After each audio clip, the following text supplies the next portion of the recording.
그래도 읽을만하게 만들어내는 요 재주. 자, 이게 이제 사유의 힘이겠죠, 이게. 자, 그렇게 이야기. 자, 우리 선생님, 거기에 대해서 한 말씀 하십시오. 예, 이건 뭐 그덕 선생님한테 감사드려야 되는데요. 제가 이게 하는 일이 뭐 법률이고 변호사고 이러니까 뭐 일이 딱딱합니다. 그냥 일반인들의 하기에 딱딱하고 계속 뭐 논리적이고 관념적인 이런 생각을 하고 이러니까 그것이 보통의 수필에 비해서 재미가 없는데 하여튼 그런 글쓰기도 선생님이 계속 써봐라. 그거 뭐 괜찮다 써봐라. 네가 잘하는 걸 써봐라 해서 이제 그 용기를 가지고 이제 계속 쓰다 보니까 이제 요만큼이라도 이제 쓰게 된 것 같고요. 그건 뭐 다 선생님 지도 덕분이라고 생각합니다. 근데 이제 그 처음에 선생님 할 때 이제 수필 처음에 시작할 때 이런 말씀 하셨어요.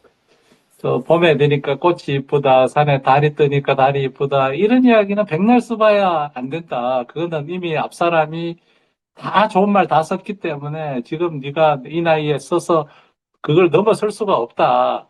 아, 너는 너 자신의 이야기를 써라. 라는 그런 취지의 말씀을 하셨는데 저는 이제 그 말에 이제 크게 느낀 바가 있어서 제 이야기를 하자. 내 이야기를 하자. 근데 제가 최근에 인공지능에 대해서 계속 여러 가지 그 논문이나 학술 행사 같은 걸 보면서 인공지능을 피할 수가 없다. 우리가 20년 전에 스마트폰 시대가 올 거라고 하면, 에이, 뭐, 그게 나하고 무슨 상관이야 했지만 이미 우리가 다 하듯이, 컴퓨터, 그게 나하고 무슨 상관이야 하듯이, 인공지능도 저는 곧 그렇게 된다고 봅니다. 이게 뭐, 우리가 스마트폰 쓰는 것처럼 한 10년만 지나면 그게 친구로 살게 될 세상이 되는데, 그렇다면 그거는 지금 시작해도 굉장히 맨 앞에서 할 수 있을 것 같아요. 그래서 저는 우리 수필가들이 오히려 옛날 이야기보다는 인공지능하고 나하고 어떻게 살까 이거를 쓰기 시작하면 전 세계적으로 가장 앞선 수필을 쓸 수 있다고 생각하는 그런 생각도 하게 됐습니다. 그래서 이게 약간 뭐 허황하고 그렇게 보일 수도 있지만 어떻든 그것도 우리의 삶이다라는 생각을 하게 됐고 근데 왜 우리의 삶이면 등 떠밀려 가지 말고 내 발로 내가 앞서 문 열고 한번 나가보자라는 이제 그런 생각을 하게 됐습니다. 지금 다 모든 사람이 다 문 앞에 있는 것 같아요. 뭐 일론 머스크, 페이스북, 그 사람들이 다 뭐 있는 것 같지만 비슷한 위치에 저는 있는 것 같아요. 인공지능을 어떻게 활용하고 어떻게 생각하고 하는 그런 건데, 그렇다면 그게 또 기계만 되는 것도 아니고, 우리 또 사람이 하는 일이 있는 거고, 또 제가 할 일이 있는 거고, 제가 수필 쓰면서 할 일이 있는 거고, 하는 그런 생각들이 쭉 이제 생각을 쭉 하다 보니까 아마 그렇게 됐는데, 하여튼 뭐 그런 것도 야 이게 무슨 통상의 수필도 아닌데 이런 이야기를 왜 써라고 하셨으면 아마 제가 금방 접고 아이고 꼬리 내리고 그냥 아닙니다 하고 했을 텐데 계속 그래도 격려를 해주신 덕분에 이나마 요만큼이라도 쓰게 됐습니다. 예, 감사합니다. 예, 선생님. 예, 예. 제가 우리 수업에서 제가 제일 강조하는 게 오늘의 이야기를 쓸 줄 알아야 된다예요. 그러니까 우리가 살면서 수필은 내가 겪은 이야기를 쓴다고 해서 꼭 그 과거 그 어느 때 이야기만으로 국한된다면 그건 세계가 사실은 어쩌면 너무 좁은 거고 제일 중요한 것은 결국 뭔가요? 오늘의 이야기, 내 오늘 내 삶의 이야기를 우리가 쓸 줄 알아야죠, 이게. 그리고 어, 이게 저는 지금에 와서 제가 아는 게 제가 수필을 택했다는 게 정말 잘한 것 같아요. 저는 젊어서 문학을 하면서 제가 수필가가 되리라고는 생각한 적이 없었거든. 저는 소설가하고 평론가가 되리라고 생각을 했지 수필가가 되리라고 생각을 못했는데 사실은 몰려가지고 글을 못 쓰게 되니까 거의 뭐라 할까 거의 뭐랄까 정신적으로 크게 뭐가 있는 상황으로까지 몰렸을 텐데 그때 제가 수필을 쓰면서 그 병이 해결이 됐어요. 그때 이제 내가 안 게 뭔 거니?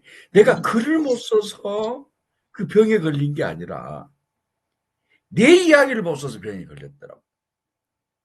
글을 못 써서란 이야기가 뭔 거니?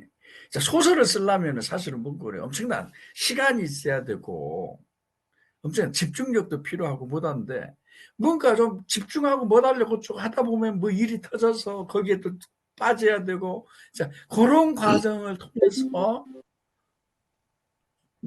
글을 못 써왔던 것이 못 써왔는데 그래가지고 글을 못 쓴 것이 거의 병이 됐었는데 근데 그것을 수필을 쓰면서 그 병이 싹 가셔버렸어.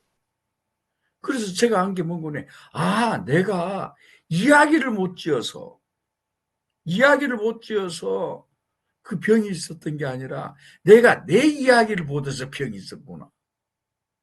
근데 요즘에 제가 요즘에 와서 뭐 하는 것은 뭔 거니? 내가 지금 새롭게 소설을 쓰냐? 아, 이제 못 써요. 소설을. 시를 쓸 만큼의 감수성이 이미 많이 둔해져 가지고 써봤자 뻔한 소리 나고 있고.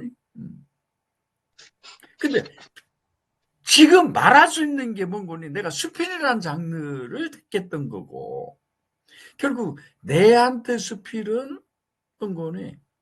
나를 정립시키는 하나의 무기였던 것이고 그래서 이 시대에 가장 필요한 것 저는 이 시대 사람들이 뭔 거니?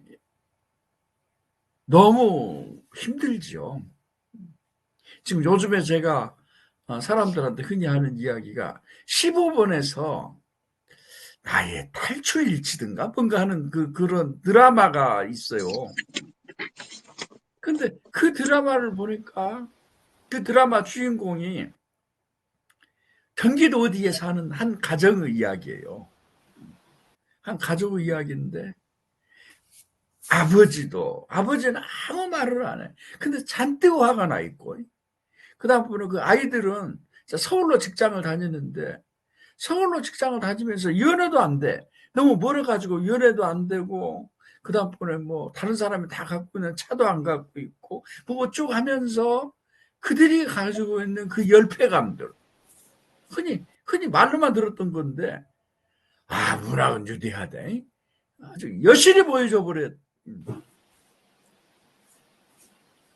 근데 그들의 가치관이 왜 그리 됐는 거니? 결국은 모든 가치관이 돈으로 다 모든 것을 평가하기 시작하면서 그러니까 아버지가 왜 화났냐? 애기들이 사고 치면 그걸 메꾼이라고 그러다 보니까 아주 잔뜩 화가 나 있고 그다음에 가족들은 돈에 시다 연애하다가 그 남자가 있지 카드 빌려주라고 해가지고 뭔 거니 1,500만 원 긁고 도망가 버려. 그리고 이제 그거 연체되면서 그 돈 갚아라 했을 때, 그러니까 모든 사람들이 정말 심한 우울증에 걸려 있는 이 아픈 시대를 그걸 구하는 방법은 제가 봤을 때는 뭔거냐. 이제 그거죠. 분명한 것은 주체성인데 주체의 확립인데 그 주체의 확립이라는 장르로 내 이야기를 전문으로 하는 그 장르가 수필이요. 그래서 저는 이 시대만큼 수필이 힘이 되는 시대가 없다라고 생각을 하고 결국은 수필로 가장 해야 될 것은 우리가 자기 서사를 완성하는 거죠. 내 이야기를 완성하는 거죠. 그런 면에서 이 시대의 가장 큰 무기는 수필이라고 생각을 합니다. 이게. 그래서 이런 우리들이 해야 할 일이 무척 중대한 일 같아요. 제가 이제 아파서 정말로 저승을 갔다 왔어요. 저승을 갔다 오고 그럼 한 1년 동안은 이제 계속해서 있으면서 이제 많은 생각을 하는데 자 드디어 새롭게 내가 일을 벌려야겠다라는 이제 이 마음을 먹었던 것이 바로 본군이 이 시대에 수필이라는 장르가 꼭 해야 할 일이 있다는 거. 이제 우리 선생님이 아까 그 연대 이야기를 하셨어요. 연대. 그래서 이게 이제 제 이야기 너무 많아서 안 되겠다. 여기까지만 하고요. 자, 가장 중요한 것은 연대이지 않겠나. 우리가 함께 가는 거예요. 함께 가는 거. 그래서 에세이스트가 다른 문학단체에 비해서 강력했던 힘이 있었던 것은 본거네. 저희가 회원들끼리 정말 화목하게 잘 살았어요. 우리가 회원들끼리 가족을 이루는데 우리가 웬만큼 성공을 했어요. 자, 그러다가 사실은 그 가족 그 의식이 완전히 깨져버리는 사건을 겪었고, 이제는 새로운 가족 운동을 하려고 합니다. 우리 배 회장님을 중심으로 우리가 이제 새로운 가족 운동을 하게. 어쨌든 우리 권은민 선생님 이렇게 멋진 글을 써줘서 너무 고맙고요. 자, 우리 권은민 선생님 말씀으로 우리 대담을 마무리하죠. 한 말씀 예, 하셔서. 예, 선생님 마지막으로 하신 새로운 가족 운동, 뭐 저는 그거 굉장히 좋다고 생각합니다. 이게 전통 가족이 지금 다 해체되고 다 외롭고 힘든 그런 세상이죠. 제가 뭐 제 주변에 있는 사람들하고 사적으로 이야기를 해보면 뭐 다 외롭고 힘든 것 같아요. 근데 그 이야기를 누군가 들어주고, 그 이야기를 또 누군가는 글로 쓰고, 그 이야기를 읽으면서, 아, 나만 힘들게 한 게 아니구나, 라고 하면서, 근데 거기서 멈추거나 같이 좌절하면, 뭐, 같이 할 건 없겠지만, 거기서 우리가, 힘을 얻고, 손잡고 한 발 같이 나가는, 그런 역할이 저는 분명히 있다고 생각합니다. 이번 후에도, 그 아까 말씀하신 새콩이 이야기 같은 경우, 몸이 뭐 그렇게 고달픈데도 그걸 극복하는 그런 이야기들이 힘이 되는 것 같습니다. 지금 뭐 다들 주변에 뭐 본인이 아니면 옆 가족 누구라도 아프고 힘들고 그런데요. 그래서 김종화 선생님을 제가 참 존경하는 것이 이런 수필의 순기능과 미래지향적인 그런 그리고 이 단체를 이렇게 화목하고 가족같이 만들었다는 거, 우리 가을 세미나 같은데 1박 2일 같이 하면서 저는 정말 많은 위로를 받았습니다. 거기 처음 보고 글로만 보던 여러 문우들이 같이 서로 따뜻하게 어울려서 서로 뭐라도 위로해주고 도와주려고 그렇게 하면서 1박 2일 보내고 또 헤어지면 또 다음에 언제 또 그런 행사가 있나 이렇게 손꼽아 기다리게 되는 그런 경험들이 너무 소중했었습니다. 근데 벌써 이제 저도 등단한 지 횟수가 7, 8년 이렇게 되는 것 같은데요. 계속 이제 그런 전통들이 꾸준히 이어져 갔으면 좋겠고, 김종화 선생님 계속 건강하시고, 우리 배영숙 회장님, 유영아 회장님, 이런 분들이 중심이 좀 돼 주시니까, 제가 이제 좀 뒤에서 밀어드리고 그래야 될 것 같습니다. 예. 오늘 이렇게 좋은 또 대담 기회를 주셔서, 그동안, 이렇게 듣기만 하다가 이렇게 말을 하는 그런 기회가 됐습니다. 예, 감사합니다. 네, 두 분 말씀 잘 들었습니다. 감사합니다. 네. 네.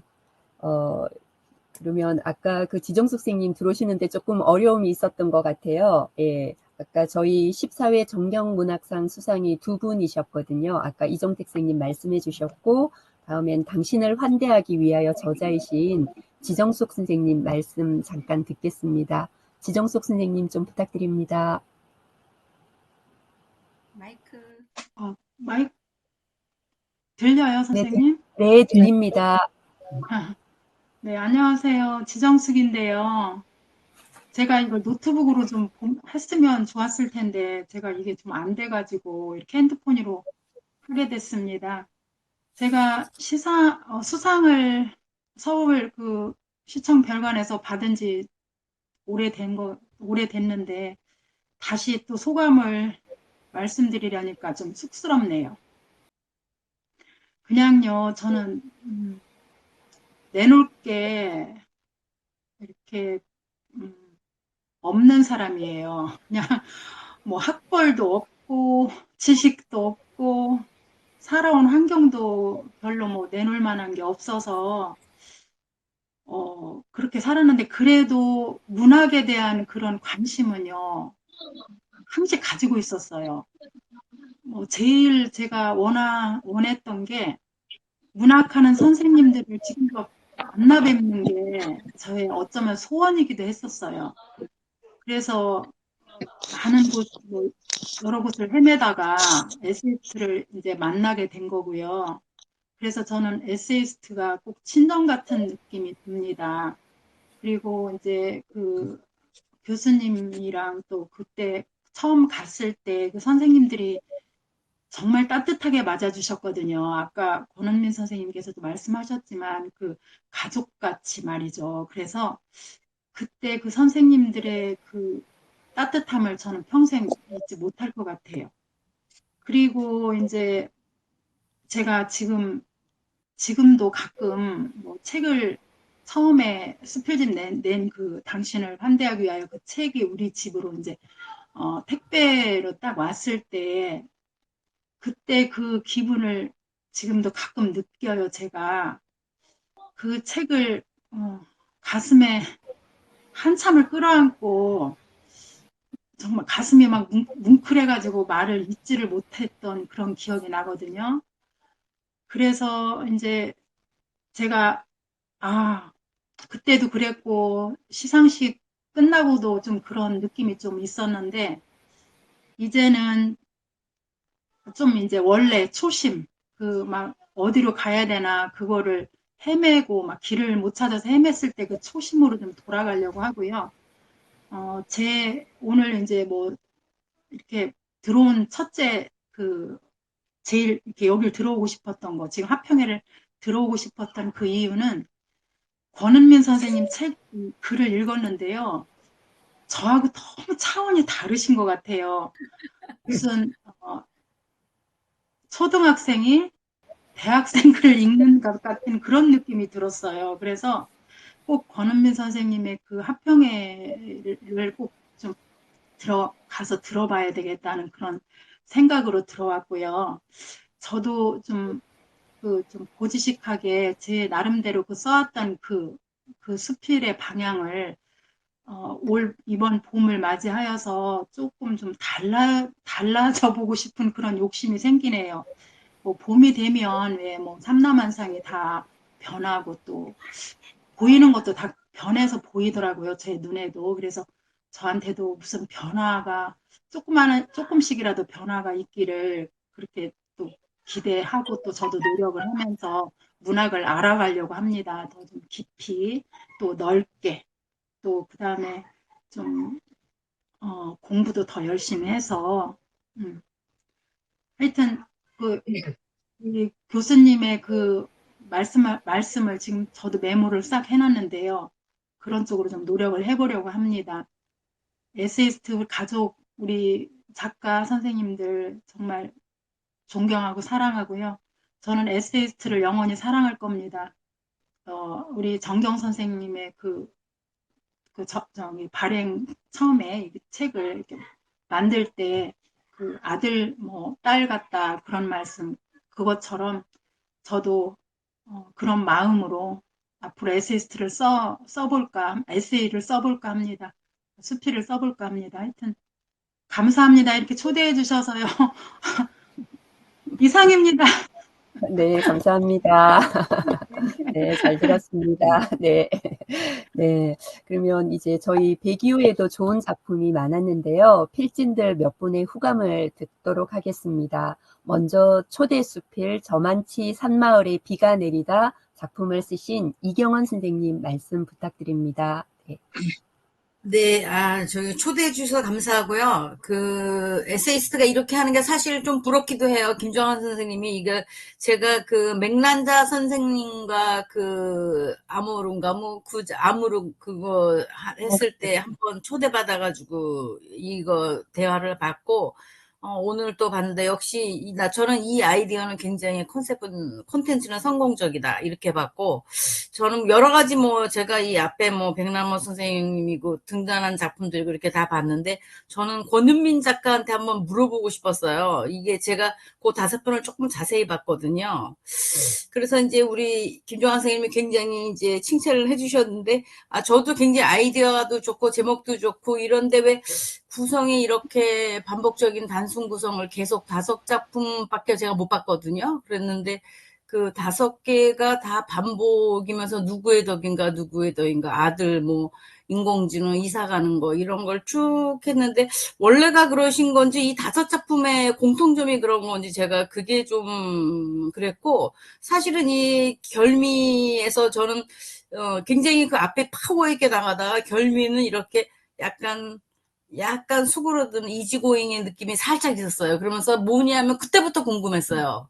저는 그 앞에 게 별로 궁금하지가 않고 선생님이 쓰신 그 뒤가 굉장히 궁금한 걸 보면서 권은민 선생님이 사람들을 이끄는 힘 뒤가 궁금하게 하고, 그때부터 이야기를 어떻게 하셨나, 아무것도 안 하는 연구소에서 정말 아무것도 안 하고 식구들이 그렇게 했나, 이게 굉장히 궁금했어요 저는. 그리고 그 덕을 누구의 덕인가 할 때 나는 누구의 덕이야, 나는 내 덕은 어떻게 했나, 그러니까 누구의 덕으로만 살았지만 내가 누군가의 덕이 된 적이 있는가, 이런 거. 그다음에 인간지능과 사는 것도 글쎄 새로운 시도를 해봤는데 어떤 시도를 했는지 너무 궁금했어요.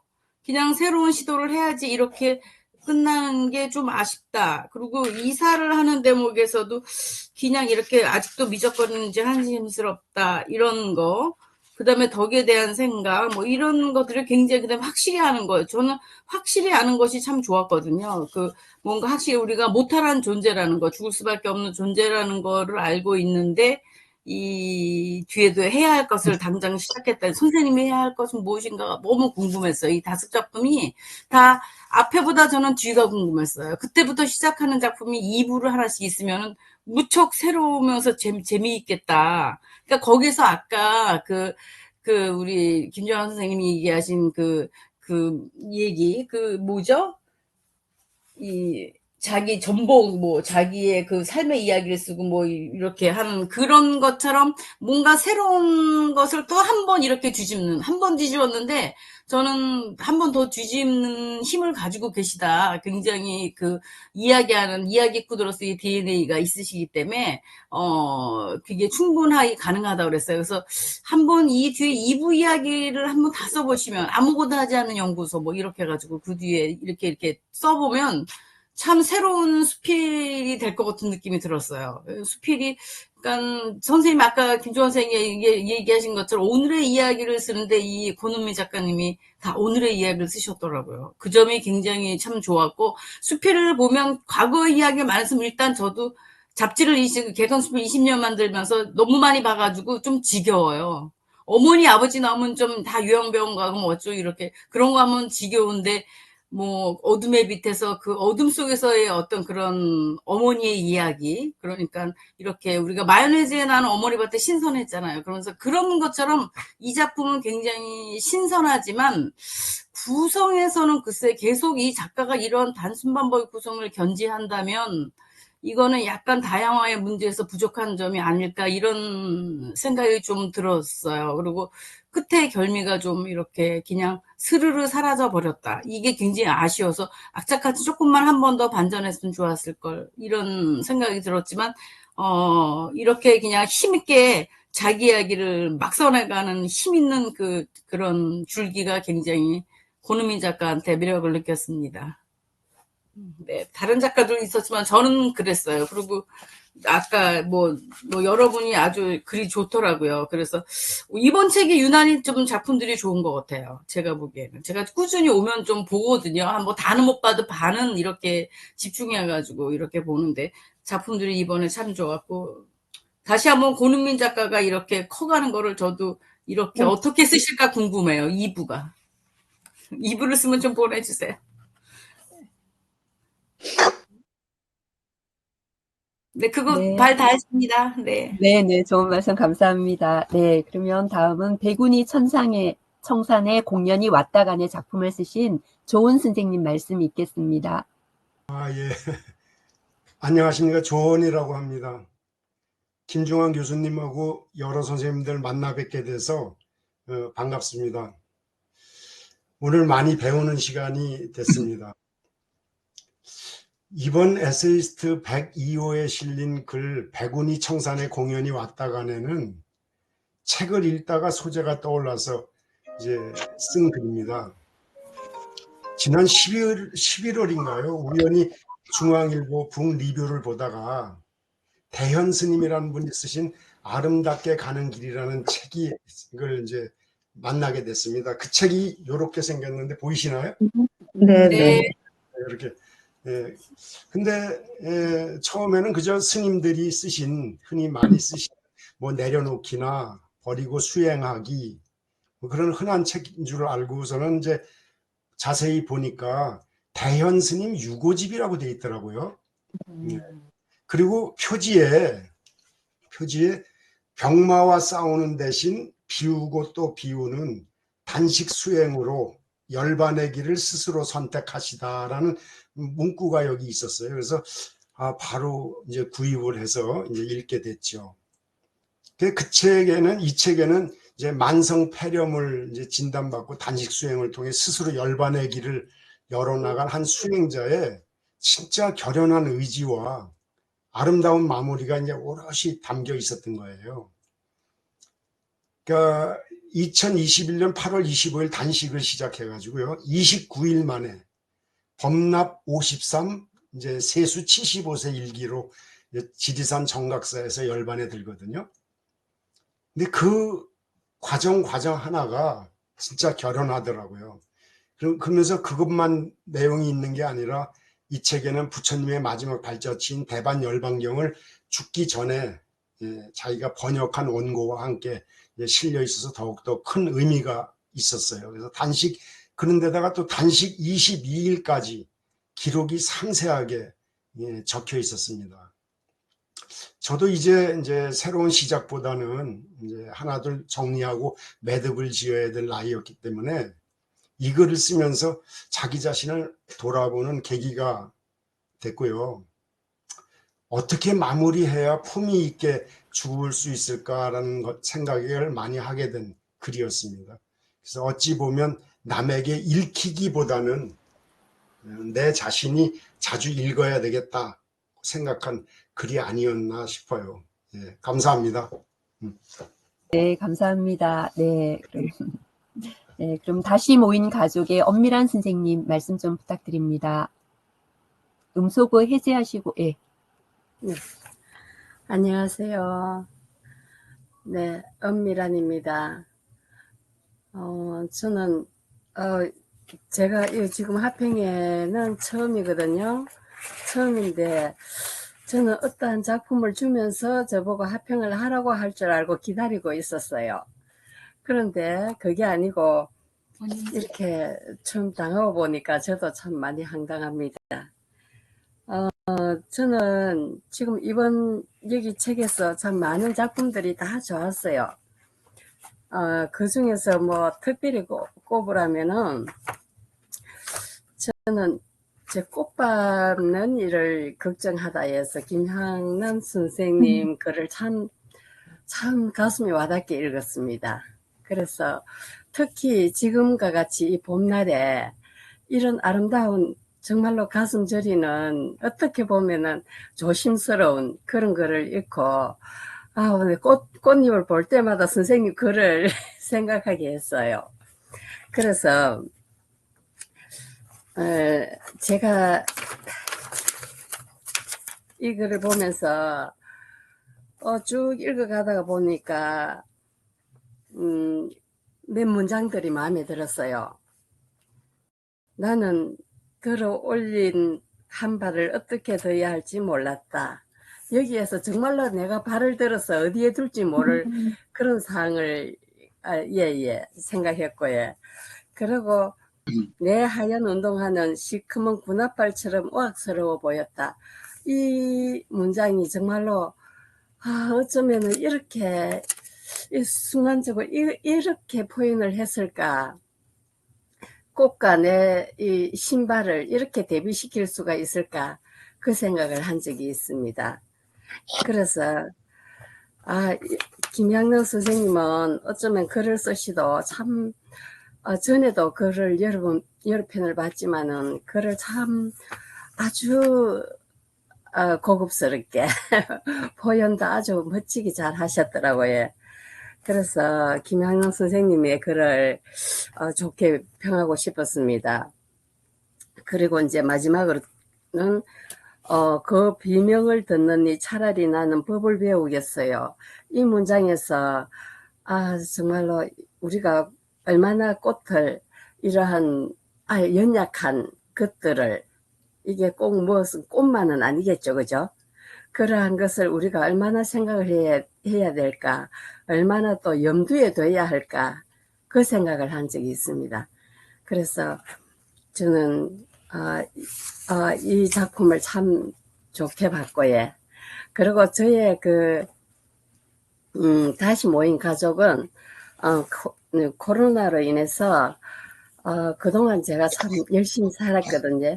그래 열심히 살았는데 그렇게 산 그 삶들이 이렇게 부질없구나, 그 생각을 한 적이 있습니다. 그게 한 단면이지만은 아주 뭐 특히 이제 경제적인 문제로 이렇게 이제 막 허황되게 날아가다 보니까 그거 이제 내 인생을 다시 되돌아보게 된 계기가 됐습니다. 그래서 너무 경제적으로 염두에 두지 않고 좀 더 나를 위한 좀 더 이제 다른 곳에다가 나의 삶을 좀 적응을 시켜볼까 하고 요즘은 새롭게 통신대 국어국문학과에 다시 입학을 하고 지금 공부를 하고 있거든요. 그런 계기가 저한테는 또 다른 나의 삶을 살아갈 수 있는 그러한 하나의 계기가 된 것 같습니다. 그래서 그렇게 썼는데 저는 아직 글 쓰는 거에 아직 아주 부족합니다. 그래도 좋게 봐주셔서 감사하고 앞으로 공부 열심히 해서 좀 더 선생님 앞에 그놈의 선생님과 같은 글, 김향남 선생님과 같은 글, 지정숙 선생님과 같은 글들을 쓸 수 있는 그런 날들이 왔으면 좋겠습니다. 오늘 선생님들 만나 뵈어 진짜 감사합니다. 반갑고요. 예, 이상입니다. 네, 감사합니다. 네. 네, 그러면 하여를 쓰신 권혜민 선생님 말씀 좀 부탁드립니다. 안녕하세요. 저도 이게 처음이라서 원래 길치거든요. 근데 이런 거 찾아오는 것도 길친 것 같아요. 너무 힘들었어요. 근데 글을 쓰는 것도 마찬가지고 다른 분들 뭐 어느 누구를 떠나서 저 빼고는 다 좋으신 것 같아요. 다 깊이도 있으시고 그냥 나 계속 써도 되나? 가끔 그런 생각이 들을 때도 있거든요. 근데 그냥 이건 저조차고 쓰는 거라서 어떤 때는 내가 이거를 내는 게 맞는가? 그런 생각이 들 때도 있어요. 그래서 아직까지 책을 꾸리지 못하는 이유 중에 하나기도 해요. 그런데 이 하여라는 글은 원래에 가지고 있는 글하고는 조금 다르기는 하지만 제가 형제들 많은 집에 맏며느리거든요. 그러다 보니까 무슨 이렇게 가지 많은 나무에 바람 잘 날이 없어요. 늘. 근데 저는 항상 좀 소심한 사람이라 그냥 내가 참으면 다른 사람 그냥 이게 그냥 아무 일 없는 듯이 지나가겠지. 그냥 아무 일 없듯이 지나가는 거를 너무 좋아한 것 같아. 그러다 보니까 정말 뭔가가 쌓여요. 정말 저도 때로는 정말 격렬하게 아무것도 안 하고 싶거든요. 근데 그럴 자유가 없어, 맏며느리에게는. 그러는데 코로나가 갖다 준 어떤 그런 것이기도 해요. 그러는데 어머니가 원래 절에를 다니시기 때문에 절에다가 다 올리셔서 이제 집에서는 하지 않고 절에 가서 찾아 뵙든가 해라. 그렇기는 했지만 그게 그래도 못 놓더라고요, 남편이. 남편이 못 놓는데 내가 그거 하지 맙시다 하는 게 아니고 그냥 저는 그때 뭐가 좋았느냐 하면 그냥 가족들이 다 같이 모여서 하루 그런 날이 아니면 명절이 아니면 제사가 아니면 이렇게 모일 수가 있을까? 그러니까 이렇게 모여서 다들 그냥 나 하나 조금 힘들으면 그냥 다 좋으면 좋은 거지라고 했었는데 그게 조금 지쳐가더라고요. 그것도 몇십 년 하고 나니까. 그래서 이제는 저한테 휴식을 주고 싶었어요. 근데 이제 코로나가 오니까 자꾸 모이는 것도 어렵고 그래서 이 청탁을 받았을 무렵에 이제 내가 이거를 해결을 해야지 됐어요. 그래서 그거를 결정을 하고 이제는 집에서 차례를 모시는 거를 안 하겠습니다. 이제 어머니한테 가서 어머니가 이제 그거를 명을 하셨지만 직접 제가 받아들인 거는 없었으니까 이제 결정이란 걸 제가 처음 한 거예요. 집안 일에. 근데 그거가 이제 글은 나갔고 그 후 폭풍이 사실은 제가 안 지냈어요. 정말로 차례를 안 모시고 이제 절에 갔다 오고 그리고 무서워갖고 아들네 집으로 도망을 가서 결혼한 아들네 집으로다가 제가 설날 거기로 도망을 가서 있었어요. 그러는데 정리가 되지 않는 모든 것들이 너무 많더라고요. 이게 한번 그만둔다는 게 이게 쉬운 게 아닌 것 같아요. 그래서 그냥 다시 제가 이제 차례는 모시지 않더라도 가족들을 모두 모으는 거는 명절에 해야지 되겠구나 했었거든요. 그러는데 후에 이제 이 글은 나가고 난 다음에 그러고 나서 이제 가족들은 또 다시 또 그렇게 어쩌면은 그것도 이제 그만하고 싶을 때가 있었던 게 아마 그때였었던 것 같은데 아들네 집으로 도망가서 있으면서 진짜 그 소심함의 끝은 어딜까 싶더라고요. 그래서 그냥 성격이 팔자라고 그러더라고요. 그래서 그냥 성격대로 살지 뭐 그냥 뭐 차례를 모신다거나 그런 형식은 없다 하더라도 그래 형제들끼리 모여서 이렇게 하는 거는 하자 그러면서 그냥 삶에서 저는 늘 그렇게 그때 어떤 때는 닥치는 대로 살기도 하고 어떤 때는 견디며 살기도 하고 그냥 가끔씩 가다가는 제가 우통을 느끼는 그러니까 통증을 못 느끼는 사람인 것 같을 때도 있어요. 그러면 그냥 잠깐 어떤 분이 못 들어오시나 봐요. 근데 그럴 때에 저한테 그래도 어떤 출구가 돼주는 게 이 글인 것 같아요. 그러니까 여기다가 임금님기는 당나귀기 하는 것 같아요, 저는. 그래서 거기 계속 여기다가 떠들다가 보면 내가 조금 순화되는 것 같은 느낌은 들어요. 그래서 내가 이 글이 없었다면 잘 쓰고 못 쓰는 걸 떠나서 저는 잘 쓰지는 못하더라도 이 글이 없었다면 내가 아직까지 요만큼이라도 순수한 마음이라는 거를 지니고 살 수 있었을까?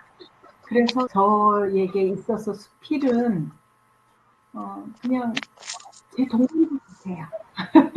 가장 친한 친구고 장난감이고 그래서 제가 수필을 하기를 참 잘했다는 생각을 가끔 해요. 그러면서도 제 글을 저도 잘 쓰고는 싶은데 그 역량이 그렇게 잘 안 되니까 그냥 선생님들 글 읽으면서 그냥 부러워하기도 하고 그러면서 그냥 아마 계속 그렇게 가겠죠. 근데 여러분들 선생님. 네. 잘 보고 있습니다. 감사합니다. 네, 감사합니다. 네. 죄송한데요. 저희가 1시간 30분 정도로 해서, 마무리를 하려고 해서, 지금 저기 말씀을 조금 한 2, 3분 정도 좀 해주시면 아직 말씀 못 하신 분들 조금 사무총장님. 네네네. 죄송합니다. 좀 그렇게 해주시면 좋을 것 같아요. 예, 그러면 다음에는 달콤한 낮잠을 쓰신 김형국 선생님 말씀 잠깐 듣도록 하겠습니다. 예. 예, 안녕하십니까. 반갑습니다. 예, 네. 김영국입니다. 저도 에세이스트 그 102호에 실린 작품들을 많이 읽었는데요. 다 읽지는 못했습니다. 특히 그 정경문학상, 올해의 작품상 등 훌륭한 작품들을 많이 읽고 감명을 받았습니다. 그리고 제가 글을 쓰는데도 많은 도움이 되리라고 생각을 합니다. 이번 이제 102호에 제 졸작 그 달콤한 낮잠이 실렸는데 소감을 말씀드리게 된 점 매우 기쁘게 생각합니다. 저는 이제 80년대 중반에 그 모로코에서 3년 가까이 근무를 한 적이 있습니다. 이제 일반적으로 모로코 하면은 그 남프랑스에 있는 모나코하고 혼동하는 사람들이 꽤 많이 있더라고요. 그런데 이제 근래 와서는 스페인, 포르투갈, 모로코 이런 그 패키지 여행이 우리나라에서 인기가 있어가지고 모로코도 여행한 분들이 많이 있다는 걸 알게 됐습니다. 그래서 제가 이제 모로코에 부임하고 나서 얼마 이제 안 돼가지고 우리나라하고 다른 몇 가지 그 관습을 알게 됐는데 그 중에서도 그 모로코 사람들의 그 중요한 일상의 하나가 낮잠이더라고요. 그래서 이제 저희 이제 대사관에도 그 점심시간 있는데 우리나라보다는 점심시간이 길었어요. 그래서 이제 이 낮잠에 대해서 제가 이제 관심이 끌리게 됐는데 가장 온도가 높은 시간대에 이제 낮잠을 자면서 휴식을 취하는 스페인의 관습인 그 우리가 잘 아는 시에스타가 모로코에도 보편화되어 있더라고요. 그런데 모로코 시에스타는 스페인보다는 짧은, 스페인은 보통 이제 2시부터 5시까지 3시간인데 모로코는 한 2시간 정도 된 걸로 기억이 됩니다. 그 이제 모로코 정착하고 이제 생활에 어느 정도 익숙해질 무렵에 이제 저도 자연스럽게 그들의 일상에 맞춰가지고 점심시간에 잠시 이제 낮잠을 자게 되었습니다. 그때부터 시작된 이제 낮잠 습관이 몸에 배어가지고 오늘날까지도 이제 계속 낮잠을 자고 있습니다.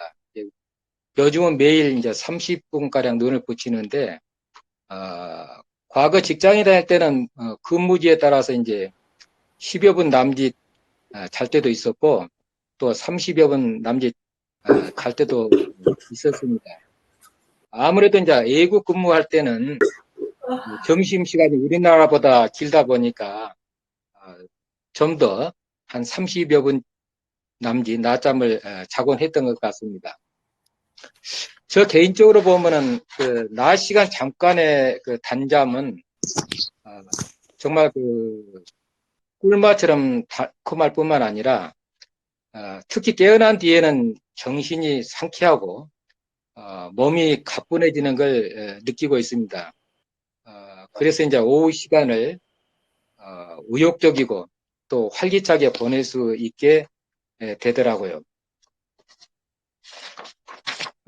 일반적으로 그 낮잠은 이제 온기를 회복하고 또 지적 정신적 능력을 향상시키며 활력을 불어넣는 효과가 있다는 연구 결과도 있고 또한 그 건강과 장수에도 도움을 준다는 연구 결과도 있습니다. 우리나라의 그 현재 103세이신 철학자 김영석 연세대 명예교수도 날마다 30분 정도 낮잠을 잔다는 제가 언론 보도를 본 적이 있습니다. 그리고 91세에 서거한 그 윈스턴 처칠 전 영국 총리도 전쟁 중에도 틈틈이 낮잠을 자곤했다는 이야기를 듣기도 했습니다. 어떻게 보면 낮잠은 물론 사치이자 이제 게으름의 상징이라고 여기는 사람도 있고, 또 요즘처럼 하루가 다르게 변하는 바쁜 시대에 웬 낮잠 타령이냐는 사람도 있을 수도 있습니다. 저도 직장에 다닐 때는 낮잠을 제대로 즐길 만한 여유를 갖지 못한 경우가 들어 있었습니다. 그런데 일터에서 이제 지금은 물러나 있는 상황이기 때문에 낮잠이 내 이제 소중한 일과 하나로 자리 잡았는데 정신적, 육체적 건강에 커다란 도움을 준다고 믿고 있습니다. 그리고 이제 제가 지금도 나이가 꽤 됐는데 일주일에 4번씩 그 테니스를 치고 있습니다. 그런 이제 그 테니스를 칠 수 있는 건강을 유지하고 있는 것은 낮잠의 덕분이 아닌가 그런 생각도 됩니다. 그래서 저는 이제 뭐 특별한 의미가 있는 작품이라기보다는 제가 주로 쓰는 이제 작품은 해외 생활을 한 20여 년 했기 때문에 또 여러 나라에 근무를 했기 때문에 그러한 경험을 바탕으로 하나를 정리하는 차원에서 제가 수필을 쓰고 있는데 정말 그 수필다운 수필은 제가 아직 쓰지를 못한 것 같습니다. 그래서 우리 이제 102호에 실린 여러 그 훌륭한 선배 수필가님들의 작품을 참고로 해서 앞으로 더욱더 수필 쓰는데 노력을 기울이도록 하겠습니다. 끝으로 이번 합평회를 준비하신 에세이스트 작가의 배영수 회장님과 남혜정 사무총장님 등 관계자 여러분의 노고에 감사드립니다. 감사합니다. 네, 감사합니다. 네. 네, 그러면, 네, 그럼 인생과 축생을 쓰신 복진세 선생님 말씀 좀 부탁드립니다. 음소거, 네, 해제됐습니다. 안녕하세요. 국진세입니다. 안녕하세요. 제가 아직 그 등단한 지 1년밖에 안 된 새내기입니다. 저는 그 수필을 알고 나서 좀 학구열이 좀 불타기 시작했어요. 그래서 세종사이버대학교 문예창작학과도 좀 다니고 있고요.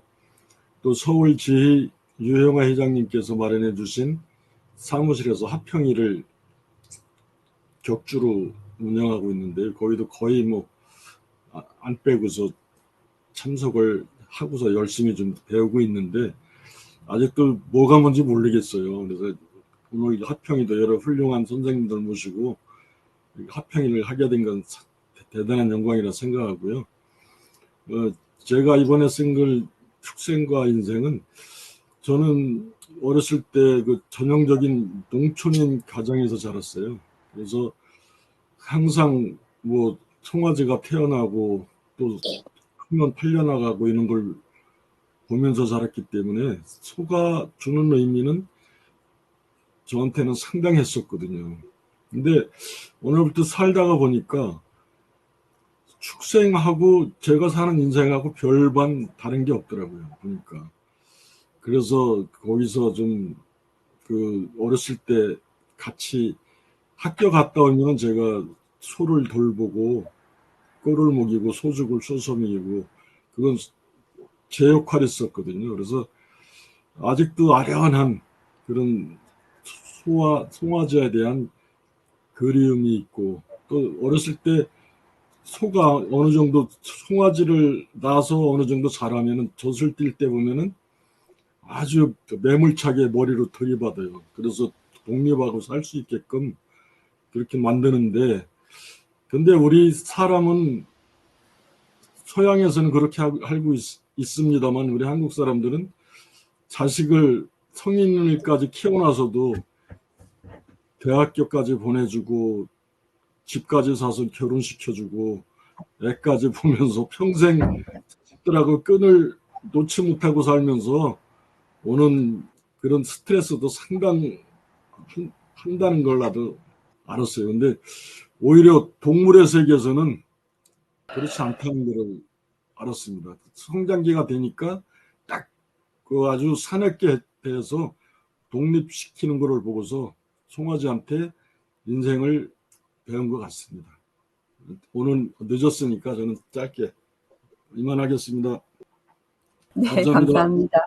네, 감사합니다. 네. 저희, 그리고 또 새콩이를 쓰신 신일수 선생님도 와 계시는데요. 신일수 선생님 혹시 말씀 잠깐 해 주시겠어요?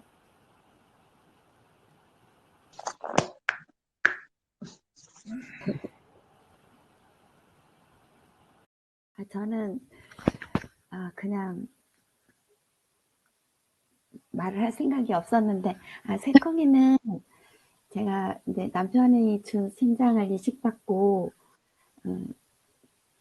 수술 끝나고 며칠 되지 않았을 때 거부 반응이라서 그 거부 반응 치료하면서 그게 다른 친구들은 12일 정도씩 되면 다 퇴원해서 나가는데 저는 이제 그거를 치료하느라고 거의 한 달도 넘게 40일 정도를 더 입원하면서 고단위 치료를 받았는데 그 과정이 되게 좀 힘들었어요. 근데 그럴 때 그 나한테 들어온 새로 들어온 콩팥이 내 몸에 적응하게 되기까지 그때 힘들 때 그래도 걔하고 그냥 나 혼자 하는 얘기였지만 대화를 굉장히 많이 했어요. 근데 그 대화를 하는 과정에 그냥 평소에 학교에 다니면서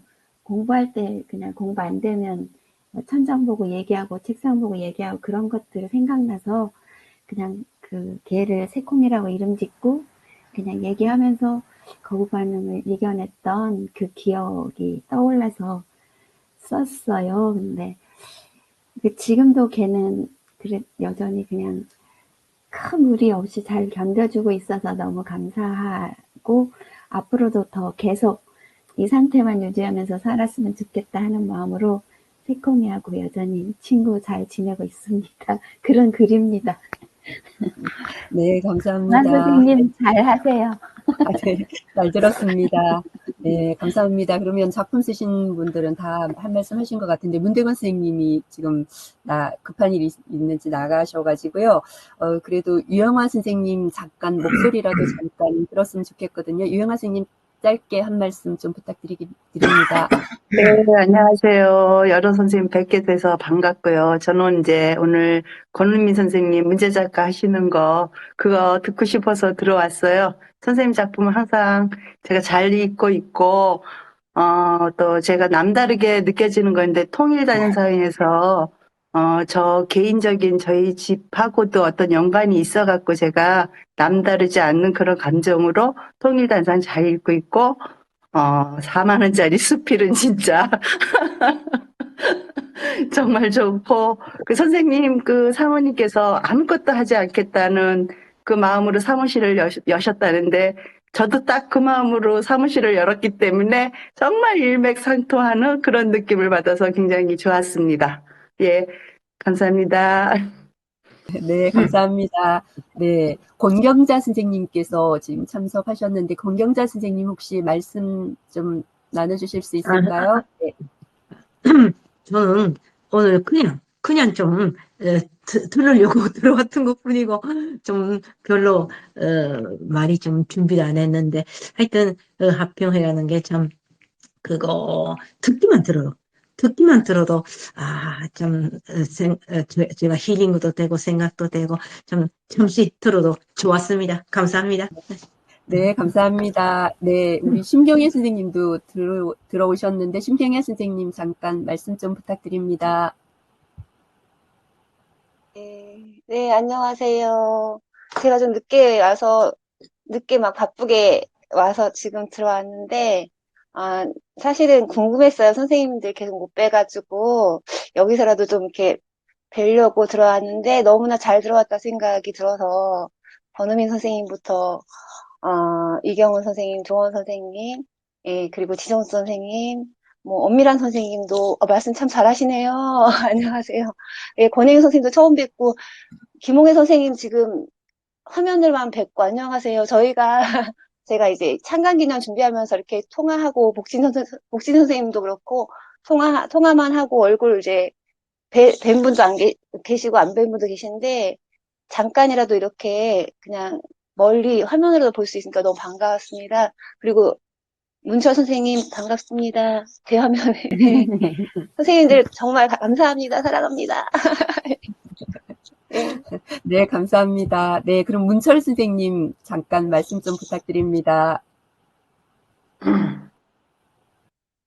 아이고, 저는 그냥 놀러 들어왔는데, 어쨌든 오늘, 권인민, 문제 작가님 글을, 잘 읽었습니다. 지난번에 제가 이제, 글을, 문제 작가, 지난번에 이제 101호인가 하여튼 그때 했기 때문에, 이번에는 되게 궁금하더라고요. 뭐 어떻게 하시는가. 그래서 오늘 굳이 어떻게 힘을 써가지고, 우리 남 선생님 빼고 들어오게 됐습니다. 하여튼 잘 봤고요.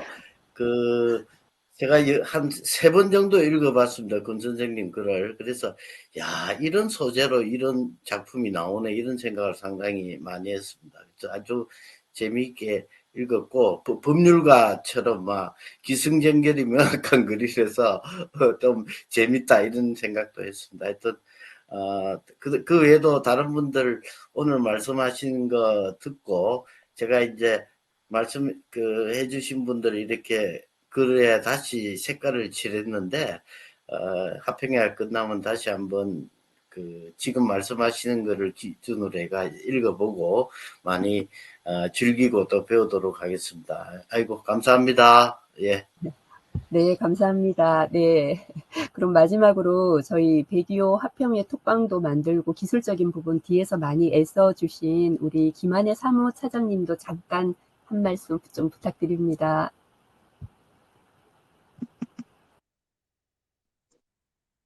아마, 예.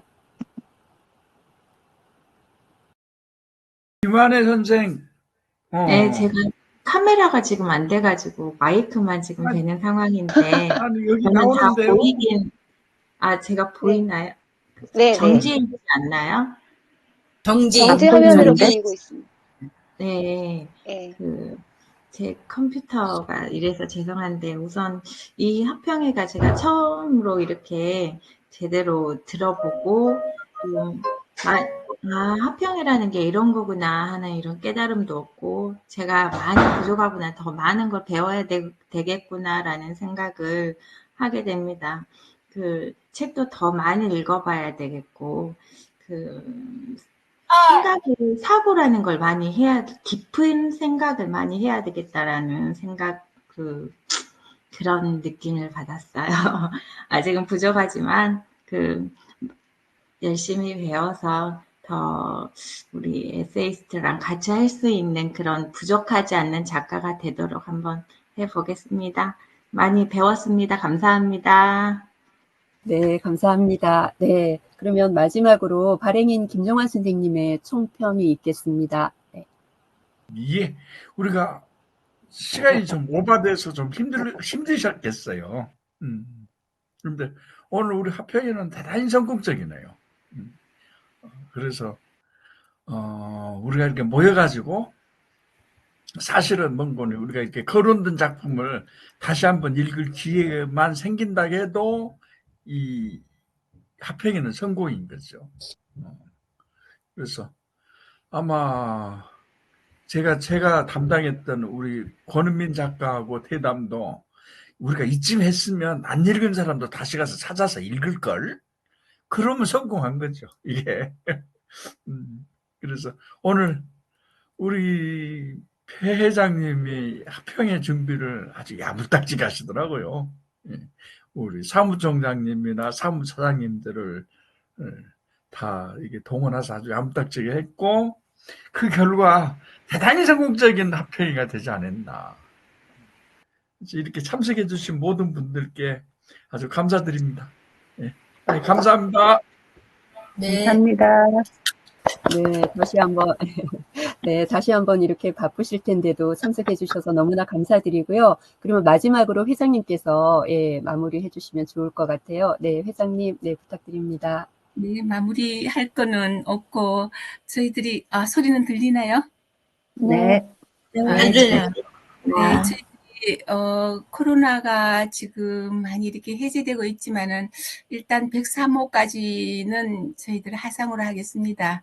하상으로 하고 또 가을 세미나 어떻게 할지 좀 고민하고 제가 솔직히 말해서 이경은 선생님이나 조은 선생님 또 엄밀한 선생님, 권예민 선생님 전부 궁금했어요. 그래서 개인톡으로 러브콜을 이렇게 보냈습니다. 많은 분들에게 이렇게 궁금하신 선생님한테 합의가 시작되면서 필진들한테 개인적으로 김명국 선생님도 그렇고 또 복진태 선생님은 지난번 신인상 수상 소감을 대표로 못하고 제 친구 이경란 선생님이 하게 돼가 제가 굉장히 미안했거든요. 그래서 복진태 선생님 꼭 좀 한 말씀 해주셨으면 했어요. 그래서 다 함께 이렇게 참가하셔서 함께 해주셔서 고맙고요. 그리고 우리 문철 사무차장님, 사무차장하다 그만두셔가 굉장히 섭섭했는데 이렇게 오늘 함께 해주셔서 고맙고요.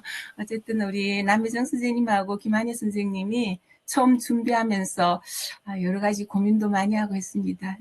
나날이 좀 더 아마 뭐 부족한 점도 많고 하지만은 좋은 합평회가 되기를 또 노력하겠습니다. 우리 SS대 자랑이 합평회거든요.